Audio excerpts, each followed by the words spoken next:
வணக்கம்.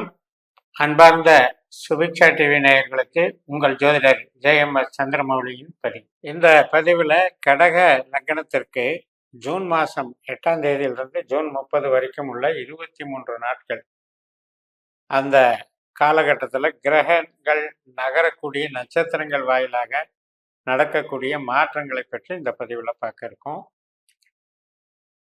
ஜென்ரலாக நமக்கு லக்னம் தான் முக்கியம்.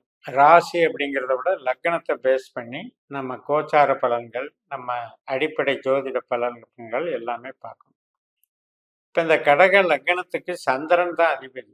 சந்திரன் டெய்லி ஒரு நட்சத்திரத்துக்கு நகர்ந்து கொண்டு ப்ராசஸ் பண்ணிகிட்டே இருப்பார். இப்போ 8ஆம் இடத்துல இருக்கக்கூடிய சனி பகவான் அப்படிங்கிறது நம்ம பூரட்டாதி நட்சத்திரமான குருவனுடைய சாரம் பெற்று இருக்கிறதுனால அஷ்டம சனியினுடைய தாக்கத்தை உங்களுக்கு தரமாட்டார். அதாவது தடை, தோல்வி, விபத்து, கஷ்டம், நஷ்டம், வலி, வேதனை, இதெல்லாம் 8ஆம் இடம் குறிக்கக்கூடிய விஷயங்கள். அதுக்கான ஒரு பாதிப்பை தர்ற அளவுக்கு அங்கே சனி இல்லை. ஏன்னா அவர் குரு மாதிரி செயல்படுறார். குரு நமக்கு பாக்கியாதிபதி, லாபஸ்தானத்தில் இருக்கார். அதனால நன்மைகளை செஞ்சிருவாரு. அதே நேரத்தில் இப்போ சூரியன், சுக்கிரன், புதன், இந்த கிரக நிலைகள் எல்லாம் நமக்கு என்ன சொல்லுது அப்படின்னா, நமக்கு 12ஆம் இடமான மிதுன ராசியில இவங்கெல்லாம் வர்றாங்க. இப்ப 21 ஜூன் வரைக்கும் செவ்வாய் நட்சத்திரத்துல சூரியன் இருக்காரு.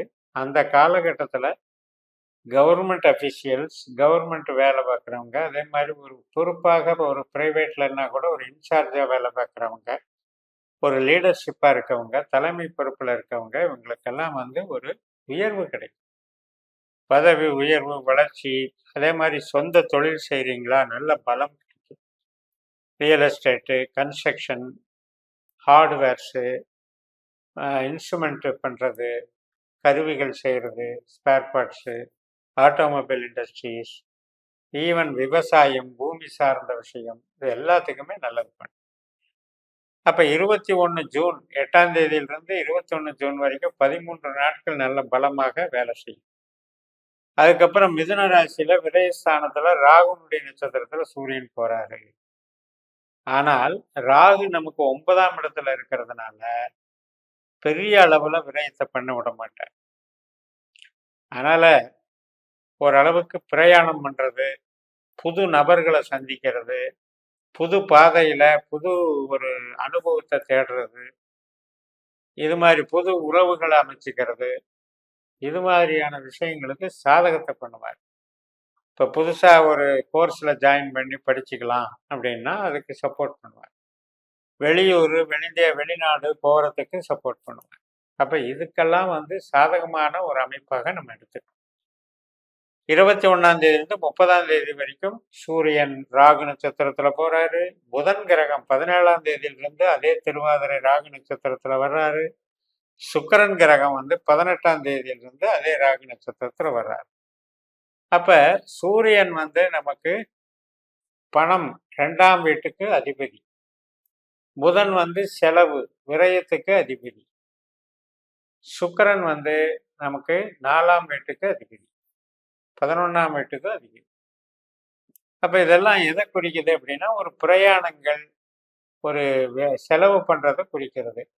இடம் வாங்கிறது, வீடு கட்டுறது, வாகனம் வாங்கிறது, பிரயாணங்கள் போகிறது, வெளிநாடு போகிறது, வெளிநாடு சார்ந்த நன்மைகளை அனுபவிக்கிறது, கல்வி சார்ந்த நன்மைகளை அனுபவிக்கிறது, இதுக்கெல்லாம் சாதகமாக இருக்கு. அந்த வகையில் இதை நீங்கள் நல்லபடியாக பயன்படுத்திக்கலாம். புது நட்புகள் கிடைக்கும், ஆன்மீக பலம் அதிகரிக்கும். 9ஆம் இடம்ங்கிறது பூர்வீகம், தந்தை வர்க்கம், குலதெய்வம், கோவில் காரியங்கள், ஆன்மீகம் சார்ந்த நன்மைகளும் நமக்கு உண்டாகும். வளர்ச்சிகள் பெருகும். அதனால் அஷ்டம சனிங்கிற ஒரு பாதிப்புங்கிறத பெருசாக எடுத்துக்க வேண்டியதில்லை. இந்த காலகட்டங்களில் மற்ற கிரகங்கள் செல்லக்கூடிய நட்சத்திரங்கள் வாயிலாக, அந்த நட்சத்திர அதிபதிகள் கொள்ளக்கூடிய பாவ தொடர்புகளின் வழியாக நமக்கு நல்ல நன்மைகள் காத்திருக்கின்றன.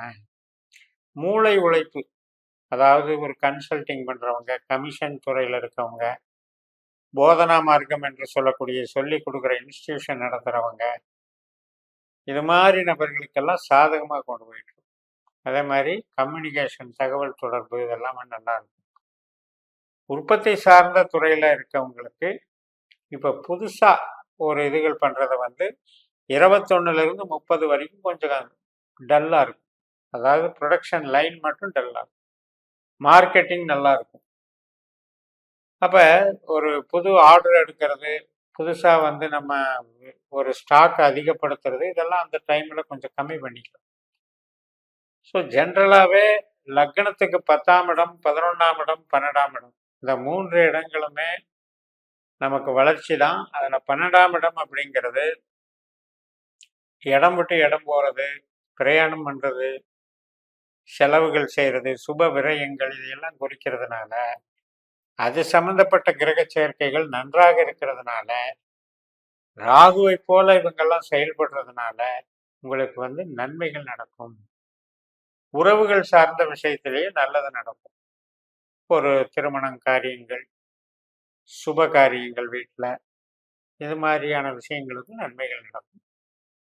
கோயில் சம்பந்தப்பட்ட காரியங்கள், இது எல்லாத்துக்குமே நம்ம எடுத்துக்கலாம். ஸோ ஜென்ரலாகவே நமக்கு வளர்ச்சிகள் வந்து நன்றாக இருக்கிறது, குதூகலம் நன்றாக இருக்கிறது, மகிழ்ச்சி கிடைக்கிறது. அதனால் இந்த காலகட்டத்தை நீங்கள் நல்லா பயன்படுத்திக்கலாம். இது எல்லாமே நம்ம என்ன சொல்கிறோம் அப்படின்னா, நம்ம ஜனன ஜாதகத்தில் கூட 12 பாவத்துக்கும் 12 உபநட்சத்திரங்களை கண்டுபிடிக்கணும். 12 பாவ அதிகாரிகளை கண்டுபிடிச்சி நாம் வந்து திசாபுத்திகள் ரீதியாக அது எந்த பாவத்தை இயக்கிட்டு இருக்கு. ஒரு திசை நடக்குது அப்படின்னா அது வந்து அகம் சார்ந்து இயங்குதா, புறம் சார்ந்து இயங்குதா? அதாவது அகம் சார்ந்து அப்படின்னா உறவுகள் சம்பந்தப்பட்டது, மூளை உழைப்பு சம்பந்தப்பட்டது, இது மாதிரி இதுக்கு சாதகமாக இருக்கிறது தான் அகம் சார்ந்த பாவங்கள். புறம் சார்ந்த பாவங்கள்னா நம்ம வந்து ஒரு ப்ரொடக்ஷன் லைனில் இருக்கிறது, பொருளை வாங்கிறது, விற்கிறது, வியாபாரம் பண்ணுறது, உற்பத்தி செய்கிறது, இதெல்லாம் புறம் சார்ந்து இயங்கக்கூடியது. அப்போ இதில் எப்படியெல்லாம் இந்த நட்சத்திரங்கள் நமக்கு வழிகாட்டுது, அப்போ திசாபுத்திகள் எப்படி அதை செயல்படுத்துது அப்படிங்கிற அளவுக்கு இதுக்குள்ளே போய் பார்த்தோம்னா நமக்கு ஈடுபாடு, நமக்கு ஒரு கேள்வி, நமக்கு இது செய்யலாம், இந்த நோக்கங்களை நிறைவேற்றலாம், டார்கெட், இது மாதிரி எல்லாம் நமக்கு வாழ்க்கையில் சாதிக்கணுங்கிற எண்ணம் இருக்கும். அதுக்கெல்லாமே விடை கொடுக்கும். அந்த வகையில் இந்த பாஸ்கர அஸ்ட்ராலஜி சிஸ்டத்தை பயன்படுத்தி உபநட்சத்திர கோட்பாடுகளை பயன்படுத்தி நட்சத்திர சூத்திர முறையில் பார்த்துக்கிட்டோம் அப்படின்னா வளர்ச்சிகள் உண்டு. நமக்கு வந்து ஜோதிடம் என்பது எந்த நேரத்தில் எதை செய்யணும், எதை செய்யக்கூடாதுன்ற மனப்பக்குவம். விதி என்பது நமக்கு எப்படிப்பட்ட கொடுப்பினையை வழங்கி இருக்கிறது அப்படிங்கிறதையும் அறிந்து கொண்டு இப்போ நடக்கிற திசாபுத்திகள் எந்த பாவத்துக்கு சாதகமாகவும் பாதகமாகவும் இயங்குதுங்கிறத தெரிந்து கொண்டு இப்போ நடக்கிற கோச்சாரத்தில் இது மாதிரி நட்சத்திர ரீதியாக அது என்னென்ன விளைவுகளை செய்கிறதையும் புரிந்து கொண்டு அதை நடைமுறைப்படுத்துறது தான் ஜோதிடம் என்று கூறி நிறைவு செய்கிறேன். இந்த சேனலை சப்ஸ்கிரைப் பண்ணி ஷேர் பண்ணுங்கள். உங்கள் தனிப்பட்ட ஜாதக பலாபலன்களை என்னுடைய வாட்ஸ்அப் நம்பரில் தொடர்பு கொண்டு பலன் பெறுங்கள். உங்களிடமிருந்து விடைபெறுகிறேன். உங்கள் JMS. நன்றி, வணக்கம்.